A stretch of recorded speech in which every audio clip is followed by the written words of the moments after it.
faut-il croire SEMrush? SEMrush, c'est un outil de marketing digital et de référencement très utilisé par les professionnels du web. Il permet de faire des audits plus ou moins poussés, de repérer les liens toxiques sur un site web, de voir son positionnement dans les résultats de recherche de Google pour différents clés, de tester le volume des mots-clés sur Google et bien d'autres encore. Ce qu'on veut voir aujourd'hui, c'est si SEMrush est ou non crédible dans les résultats qu'il donne. Avant de commencer, je voudrais vous dire que SEMrush est un très bel outil, qu'il offre une foule de possibilités d'analyse et d'audits et qu'il permet de donner des idées, par exemple en termes de rédaction, quand vous voulez écrire un article optimisé pour le web.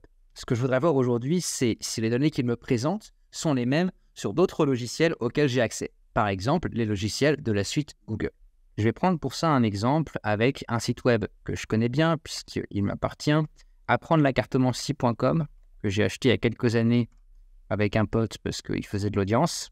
On va aller voir l'estimation du trafic organique si on prend par exemple, là ça va être donc le mois d'octobre 2023. L'estimation du trafic organique sur ce site-là par SEMrush, elle est de 410. Cependant, si on va voir sur Google Analytics, donc du 1er octobre jusqu'à aujourd'hui ou hier, on peut voir qu'on a en trafic organique 1107 utilisateurs, 1353 sessions. Donc en fait, on n'y est pas. Si on prend sur une période plus longue, pendant les 2 dernières années, on va aller voir qu'ici, en septembre 2023, on était à 539 de trafic organique. On va aller voir la Search Console. Et sur la Search Console, septembre 2023, on nous dit qu'il y a eu 1052 clics. Donc les clics ne sont pas forcément des utilisateurs. D'ailleurs, ici, je ne sais pas si on nous parle vraiment de clics ou d'utilisateurs. Mais en tout cas, voilà, on n'est pas à 539 utilisateurs. Même si on remonte plus en arrière, janvier 2023, SEMrush nous dit 676 de trafic organique. On va aller voir ici sur la Search Console. La Search Console nous dit 2143 clics. On est encore une fois loin du compte de ce que nous dit SEMrush. On pourrait s'intéresser au positionnement des mots-clés que nous présente SEMrush. Ici, il nous dit que les meilleurs mots-clés organiques sont chien de pique, position 7, 7 de cœur, signification, position 3. On n'a qu'à aller voir dans la Search Console. Qu'est-ce que nous dit la Search Console? Position moyenne, on est à 7,2, donc on est à peu près, c'est ce qu'il nous dit. 7 de cœur, signification, il nous dit qu'on est en position 3. On est ici à 3,2. Intéressons-nous maintenant aux mots-clés. On va aller voir si le volume de mots-clés que nous donne SEMrush est le même sur d'autres outils qu'on a. On va rester dans le thème de la cartomancie et on va faire par exemple apprendre à tirer les cartes. On va lui demander qu'est-ce qu'il nous dit par rapport à ça, quel est le volume sur Google de ce mot-clé. On a ici un volume de 210. Si je demande juste tirer les cartes, on a un volume de 4400 et 36 de difficulté.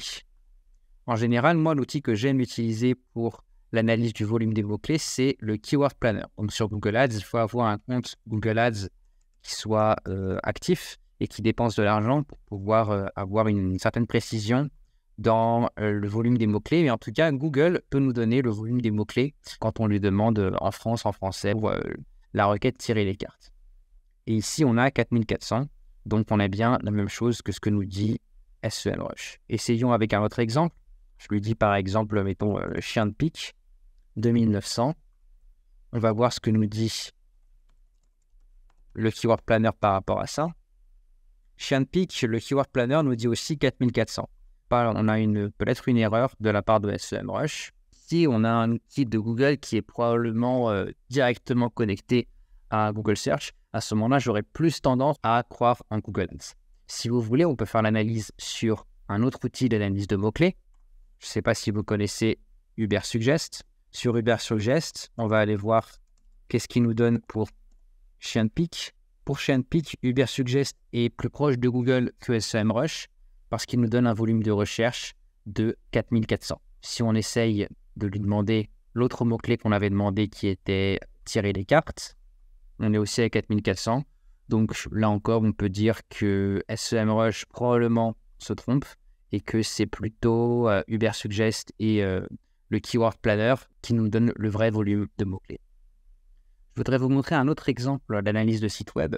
On a ici renaissancequebec.ca, qui est un site canadien, québécois en fait, d'une chaîne de magasins de seconde main.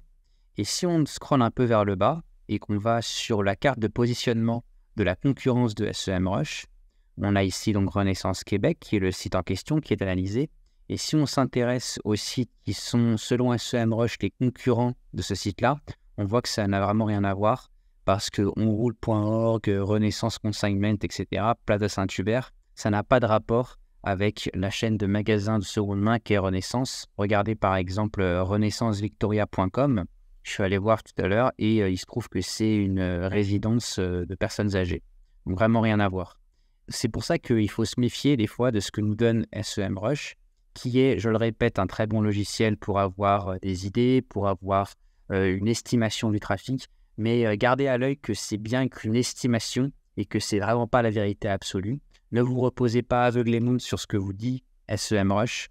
Souvent, ce sont des données qui sont trompeuses. Je reprendrai le temps sans doute de faire une nouvelle analyse de SEMrush qui sera plus poussée, plus précise et qui ne va pas forcément relever les défauts de l'outil. D'ici là, je vous dis à bientôt. N'hésitez pas à dire en commentaire ce que vous avez pensé de la vidéo. Oui, mais René, Ta gueule!